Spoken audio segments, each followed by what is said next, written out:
Class 7 की छात्रा माहिन नौशाद को मैं डाइस पर आमंत्रित कर रहा हूं। उर्दू स्पीच के लिए माहिन नौशाद उर्दू स्पीच के लिए क्लास 7 की छात्रा हैं।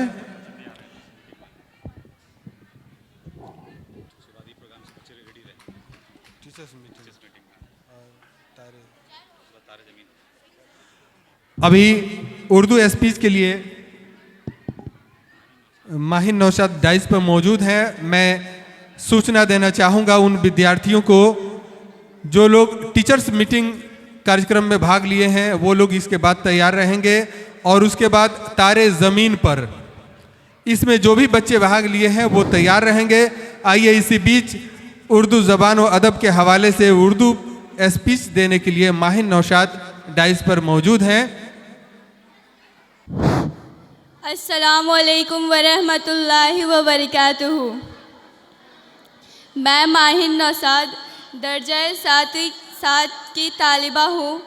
बहुत ही खुशी की बात है कि अल्लामा इकबाल इंटरनेशनल स्कूल के सालाना प्रोग्राम के मौके पर मुझे तकरीर बोलने का मौका मिला है, जिसका उन्वान है औलाद की तरबियत ज़रूरी है। आप हजरात से गुजारिश है कि मेरी इस तकरीर को पूरी तवज्जो के साथ सुनेंगे। अदब से ही इंसान इंसान है, अदब से ही इंसान इंसान है, जो अदब ना सीखे वो हैवान है।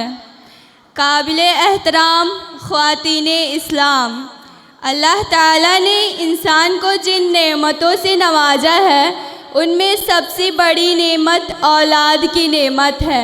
बच्चे खाह लड़के हो या लड़कियां, अल्लाह ताला की अजीम नेमत है। बच्चे हमारे तमन्नाओं और आरज़ुओं के महवर मरकज़ हैं। बच्चे खेलते हुए फूल, चमकते हुए तारे, बामे उरूज को पहुँचे चांद के मानंद हैं।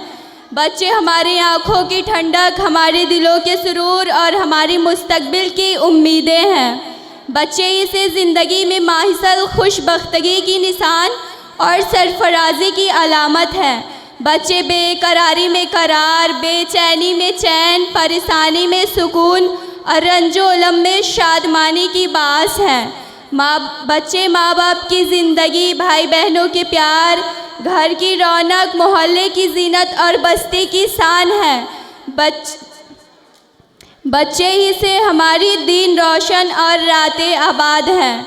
दुख्तरानो कौमो मिल्लत, बच्चों की इन्हीं खुसूसियात की वजह से शरीयत-ए इस्लामिया में उनकी तालीम व तरबियत पर तवज्जो दी गई है और वालिदैन की सबसे बड़ी जिम्मेदारी ये करार दी गई है कि वह अपने बच्चे की सही तालीम व तरबियत करे, उन्हें बुनियादी इस्लामी तालीमात से आगाह करे, उनकी फ़िक्री नशो नमा करे और उनकी साफ़ व शफ़ाफ ज़हन की तख्ती पर ईमान व अक़ीदा को ऐसा सब्त कर दे कि वह मरते दम तक उसी पर कायम रहे।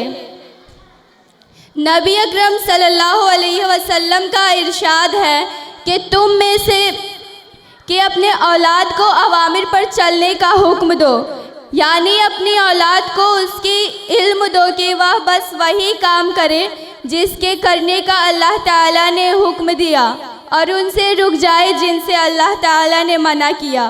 और दूसरी हदीस में है कि किसी भी बाप ने अपनी औलाद को अच्छे अदब से बेहतर कोई तोहफ़ा नहीं दिया, यानी बाप की तरफ से फ़र्ज़ है कि वह अपनी औलाद की सही तालीम व तरबियत करे।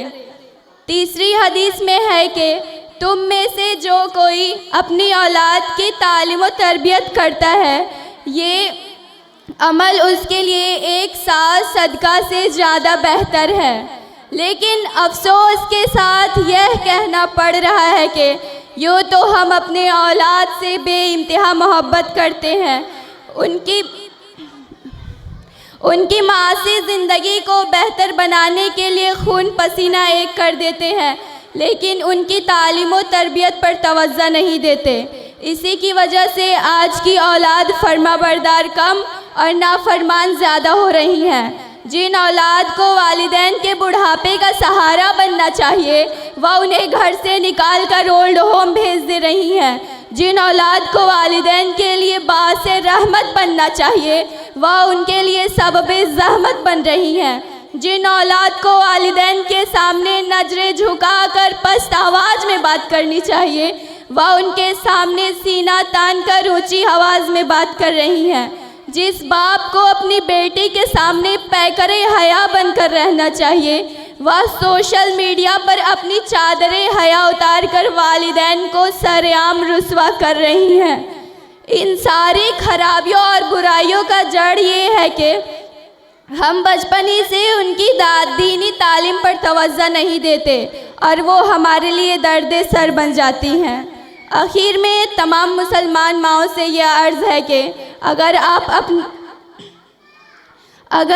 अपनी औलाद को तोहफ़ा खुदाबंदी और नेमत इलाही बनाना चाहती हैं, अगर आप अपनी औलाद को बासे रहमत और ज़रियाए सुकून बनाना चाहती हैं तो आप पर लाजिम है कि अपनी औलाद की बचपन ही से तालीम व तरबियत करें, क्योंकि बचपन की तालीम व तरबियत नक्शे अलल हज़्र होती है।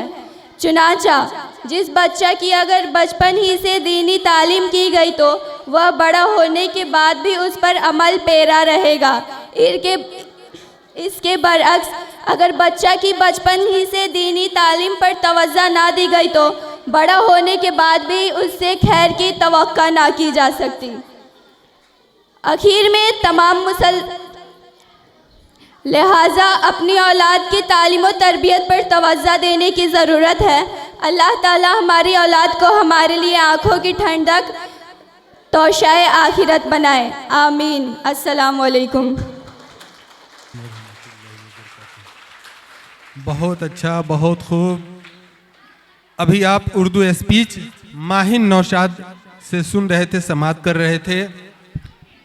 बहुत ही सबक आमोज, प्रेरणादायक उर्दू ज़ुबान व अदब के हवाले से और औलाद और वालिदैन के हवाले से तकरीर पेश कर रही थी। आइए उर्दू ज़ुबान व अदब के हवाले से मैं ये कहना चाहूँगा कि उर्दू हमारे मुल्क की वाहिद ज़ुबान है। उर्दू हमारे मुल्क की वाहिद ज़ुबान है। गंगा की जिसमें रूह तो जमुना की जान है।